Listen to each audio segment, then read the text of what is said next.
Oke Gen, jadi saya akan menjelaskan tentang ini istilah membatasi kelakuan tidak baik orang lain pada kita ya. Itu tergantung konteksnya. Yang pertama itu secara umum saja kita itu bisa mengatakan itu sebagai perlindungan diri. Artinya apa? Untuk melindungi diri sendiri, untuk melindungi diri dari bahaya ya, termasuk kelakuan tidak baik dari orang lain. Atau bisa dikatakan itu sebagai pembelaan diri. Artinya apa? Untuk membela diri dari perlakuan yang tidak baik secara verbal atau secara emosional dari orang lain. Jadi itu lebih bagus ya, secara umumnya kita bisa mengatakan seperti itu.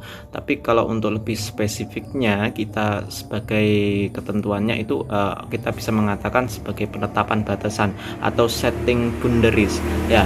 Ini artinya untuk perilaku apa yang dapat kita terima dan apa yang tidak dapat kita terima. Ini adalah cara proaktif untuk membatasi kelakuan tidak baik dari orang lain.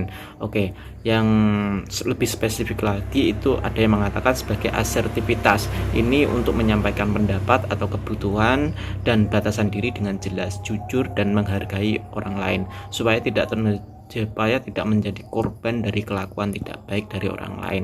Jadi ini bisa dikatakan sebagai juga manajemen konflik. Artinya apa? Untuk mengelola dan menyelesaikan konflik supaya membatasi kelakuan tidak baik.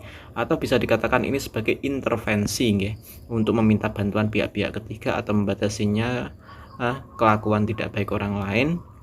Itu diperlukan intervensi itu tadi.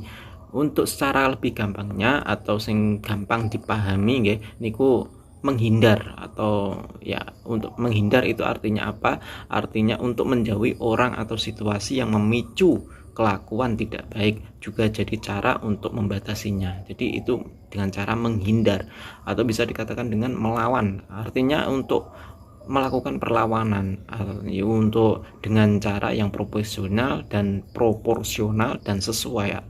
Maksudnya di situ ya, ini diperlukan untuk membatasi kelakuan tidak baik dari orang lain, itu melakukan perlawanan atau melawan gitu ya. Jadi melakukan membatasi kelakuan tidak baik orang lain itu tergantung pada situasi, kondisi, dan visi misinya. Tapi penetapan batasan atau asertivitas itu sebagai konsep yang sangat penting dalam membatasi kelakuan tidak baik orang lain pada diri kita secara sehat dan efektif gitu loh.